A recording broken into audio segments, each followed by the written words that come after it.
menarik bagi individu atau masyarakat untuk menambah jumlah tabungannya. Yang ketiga, sikap hemat. Bersikap hemat terhadap pola konsumsi yang diikuti oleh kegemaran menabung akan memperbesar jumlah tabungan. Yang keempat ada distribusi pendapatan. Distribusi pendapatan adalah pembagian pendapatan secara merata sesuai kemampuan dan kapasitas yang dimiliki individu. Yang terakhir ada kondisi perekonomian. Kondisi perekonomian yang membaik, tingkat pengangguran rendah, kesempatan kerja luas, investasi, dan pertumbuhan ekonomi tinggi akan meningkatkan pendapatan per kapita masyarakat.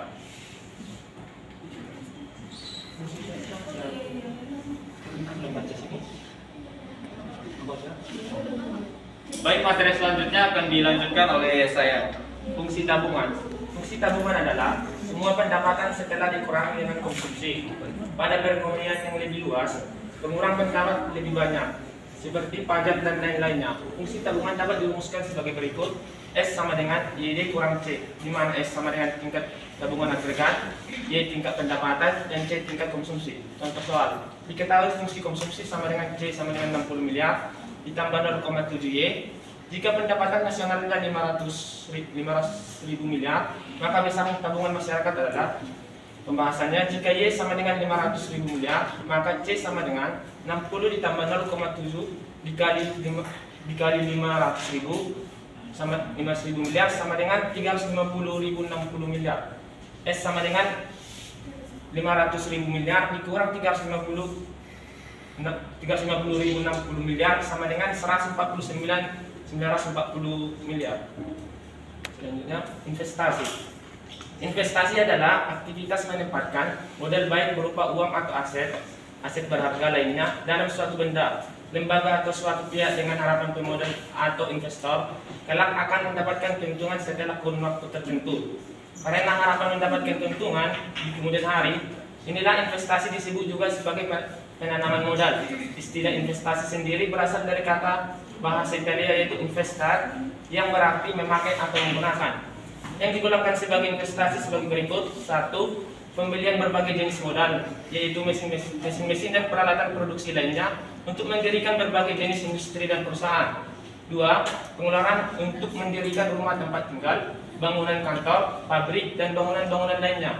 3. Pertambahan nilai stok barang-barang yang belum terjual, bahan mentah, dan barang yang jadi dalam proses produksi pada akhir tahun perhitungan pendapatan nasional.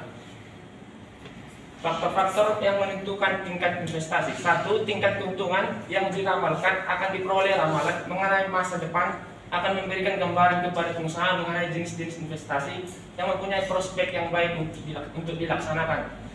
2. Suku bunga. Suku bunga menentukan jenis-jenis investasi yang akan memberi keuntungan kepada para pengusaha dan dapat dilaksanakan. 3. Ramalan mengenai keadaan ekonomi pada masa depan. Ramalan yang menunjukkan bahwa keadaan perekonomian termasuk situasi politik dari keamanan akan menjadi lebih baik lagi pada masa depan. Adalah bahwa agar harga-harga akan tetap stabil dan pertumbuhan ekonomi ataupun pertumbuhan pendapatan masyarakat akan berkembang dengan cepat. 4. Kemajuan teknologi. Semakin banyak perkembangan teknologi yang dibuat, semakin banyak pula kegiatan pembaruan yang akan dilakukan para pengusaha. Untuk melaksanakan pembaruan-pembaruan, para pengusaha harus membeli barang-barang model yang baru. 5. Tingkat pendapatan nasional dan perubahan-perubahannya. Tingkat pendapatan nasional yang tinggi akan memperbesar pendapatan masyarakat, dan selanjutnya pendapatan masyarakat yang tinggi tersebut akan memperbesar permintaan terhadap barang dan jasa. 6. Keuntungan yang diperoleh perusahaan-perusahaan. Dana investasi diperoleh perusahaan dari meminjam atau dari tabungan sendiri. Tabungan perusahaan terutama diperoleh dari keuntungan. Fungsi investasi. Investasi yang menghasilkan profit apabila nilai sekarang pendapatan di masa lebih besar daripada nilai sekarang dari modal yang diinvestasikan. Nilai sekarang dapat ditentukan dengan rumus sebagai berikut. Y sama dengan C tambah I. Itu ada tadi salah, itu I, di mana C sama dengan pendapatan, Y fungsi konsumsi, dan I investasi. Contoh soal, jika suatu perusahaan memiliki pendapatan sebesar 1.500 miliar dan pengeluaran untuk konsumsi sebesar 800 miliar, maka berapakah investasi yang dilakukan oleh perusahaan tersebut? Diketahui Y sama dengan 1.500 dan J 800. Ditanya I investasi, jawabnya I sama dengan Y dikurang C, di mana investasi sama dengan Y sama dengan 1.500 miliar dan C tadi 800 miliar, I sama dengan 700 miliar. Selanjutnya permintaan agregat akan dibacakan oleh teman saya, Rika Sonia.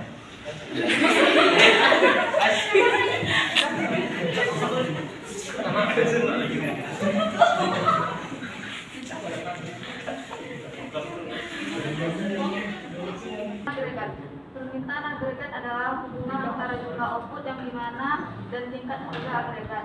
Dengan kata lain, kurva permintaan agregat menyatakan jumlah barang dan jasa yang ingin dibeli pada setiap tingkat harga.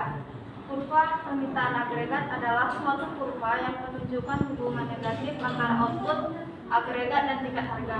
Untuk menurunkan kurva permintaan agregat, kita menguji apa yang terjadi dengan output agregat Y ketika tingkat harga P berubah dengan asumsi tidak ada perubahan di dalam pengeluaran pemerintah G, pajak itu D, dan variabel kebijakan moneter itu MS. Beberapa faktor yang mempengaruhi permintaan agregat dan kurvanya. Yang pertama itu ekspektasi penghasilan masa depan. Ketika konsumsi percaya penghasilan di masa depan akan meningkatkan, mereka cenderung menabung lebih sedikit dan meningkatkan konsumsi saat ini. Harapan ini biasanya karena stabilan pekerjaan dan kemungkinan kenaikan upah. Yang kedua itu, yang B itu kekayaan. Selain pendapatan, perubahan dalam pengeluaran saat ini juga dapat dikaitkan dengan perubahan dalam kekayaan konsumen.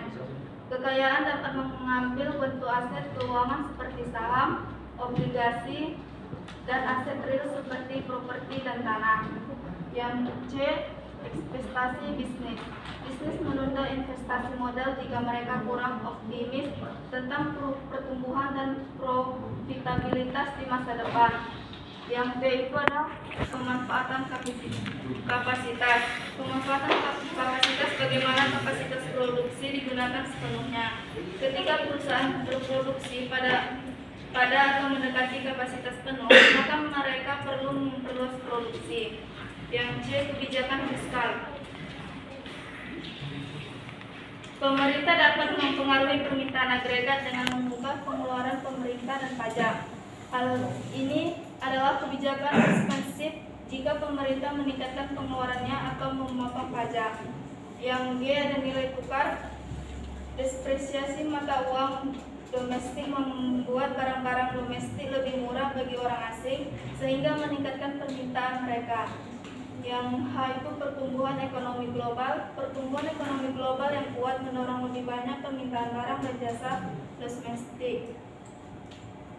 Selanjutnya, di sini ada gambar kurva permintaan agregat. Setiap pasangan P dan Y pada kurva permintaan agregat berhubungan dengan satu titik di mana keduanya pada pasar barang maupun pasar tenaga kerja berada pada keseimbangan. Beberapa hal yang harus diingat tentang kurva permintaan agregat. Yang pertama itu, kurva permintaan agregat bukan kurva permintaan pasar dan bukan penjualan kurva permintaan dalam perekonomian. Kurva permintaan agregat merupakan konsep yang sangat kompleks dibandingkan kurva permintaan pasar yang sederhana. Yang kedua, kita tidak dapat menggunakan asumsi ceteris paribus untuk menggambarkan kurva permintaan agregat karena ketika keseluruhan harga naik, maka banyak harga-harga yang lain ikut naik secara bersamaan, termasuk harga input tenaga kerja akan naik pula. Yang ketiga itu permintaan agregat akan turun jika tingkat harga naik, karena pada gambar yang lebih tinggi menyebabkan permintaan uang naik. Hal ini menyebabkan tingkat bunga meningkat. Yang keempat, pada tingkat bunga yang lebih tinggi menyebabkan investasi turun dan pengeluaran agregat juga turun sehingga output agregat menjadi turun. Yang kelima, pada semua titik sepanjang kurva agregat permintaan mempunyai arti bahwa pasar barang dan pasar uang dalam posisi keseimbangan. Yang kedua, gambar pergeseran kurva permintaan agregat. Di mana satu kenaikan jumlah uang yang beredar pada tingkat harga tertentu akan menggeser permintaan agregat ke kanan. Ini berarti terjadi penambahan permintaan agregat. Pada gambar suatu pergeseran pengeluaran pemerintah atau penurunan penerimaan pajak menggeser kurva permintaan agregat ke kanan. Selanjutnya,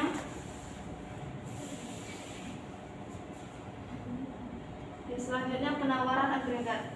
Penawaran agregat adalah hubungan antara jumlah barang yang ditawarkan dan tingkat harga. Karena perusahaan yang menawarkan barang dan jasa memiliki harga yang fleksibel dalam jangka panjang, tetapi harga yang kaku dalam jangka pendek. Penawaran agregat di dalam suatu perekonomian dipengaruhi oleh beberapa faktor sebagai berikut. Yang pertama itu besarnya angkatan kerja, size of the labor force, besarnya stok kapital, size of the capital stock, tingkat atau keadaan teknologi, state of teknologi, tingkat pengangguran dunia, natural rate of unemployment. Baru yang terakhir itu ada harga faktor-faktor produksi. Selanjutnya gambar kurva penawaran agregat jangka pendek, di mana dalam jangka pendek kurva penawaran agregat mempunyai arah yang positif pada output yang rendah. Kurva berbentuk datar pada kapasitas perekonomian yang lebih besar. Bentuk kurva menjadi cenderung vertikal.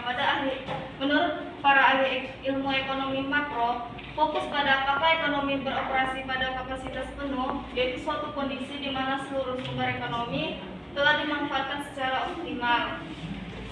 Selanjutnya itu ada gambar kurva pergeseran kurva penawaran agregat jangka pendek ke kiri. Selanjutnya, sebuah pergeseran ke kiri dari kurva penawaran agregat disebabkan oleh goncangan biaya pergeseran. Ini menyebabkan penawaran agregatnya turun. Selanjutnya itu ada gambar pergeseran kurva penawaran agregat jangka pendek ke kanan. Sebuah penurunan di dalamnya biaya pertumbuhan ekonomi atau kebijakan publik menyebabkan sebuah pergeseran ke kanan kurva penawaran agregat. Proses pergeseran ke kanan kurva penawaran agregat menunjukkan tambahan penawaran agregat. Selanjutnya, perubahan biaya yang lebih lambat dibanding perubahan harga dalam jangka pendek menghasilkan bentuk kurva penawaran agregat yang naik ke arah ke kanan. Jika biaya dan tingkat harga bergeser bersama di dalam jangka panjang, maka kurva penawaran akan berbentuk vertikal atau lars. Hal ini tersebut ditunjukkan oleh gambar kurva berikut, di mana YO pada gambar di atas menunjukkan tingkat output yang dapat dipertahankan dalam jangka panjang tanpa inflasi. Tingkat output jangka panjang disebut juga sebagai output potensial. Output dapat didorong ke atas GDP potensial dengan permintaan agregat yang lebih tinggi. Tingkat harga agregat juga mengalami kenaikan. Hal ini dapat dilihat pada gambar kurva berikutnya. Pada gambar di atas, output didorong di atas potensial GDP. Hal ini akan menyebabkan naiknya biaya. Kenaikan biaya mendorong kurva agregat penawaran ke kiri. Jika biaya naik dengan persentase sama dengan tingkat harga jumlah yang ditawarkan akan meningkat GYO. Kesimpulannya, konsumsi merupakan pengeluaran total untuk memperoleh harga barang dan jasa dan suatu trade yang paling penting menentukan diantaranya tingkat pendapatan rumah tangga. Tabungan adalah simpanan yang berupa uang dari pihak ketiga per orang atau suatu badan usaha para bank yang dimana penarikan uangnya dapat dilakukan setiap saat dengan menggunakan media tertentu, tapi tidak dapat menggunakan diet, goti, cek, ataupun alat-alat lainnya yang sama. Investasi adalah aktivitas menempatkan modal baik berupa uang atau aset berharga lainnya ke dalam suatu benda, lembaga atau suatu pihak dengan harapan pemodal atau investor kelak akan mendapatkan keuntungan setelah kurun waktu tertentu. Baik, sekian presentasi dari kami. Kami membuka sesi berdiskusi atau tanya jawab. Baik, silakan.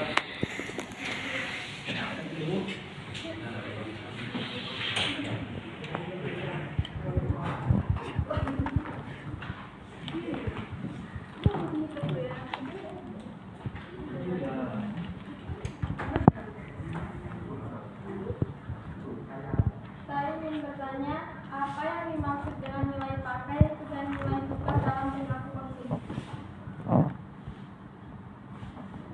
Baik, pertanyaannya kami simpan dulu. Ada lagi yang ingin bertanya? Silakan. Saya ingin bertanya kepada nomor 3. Apakah binomo itu termasuk suatu investasi? Binomo? Ya.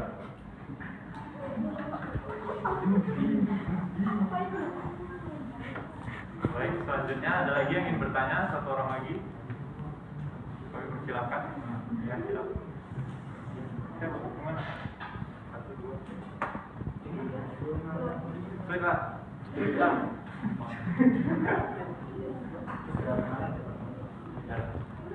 Ya, silakan siapa yang ingin. Aku udah bisa nanya.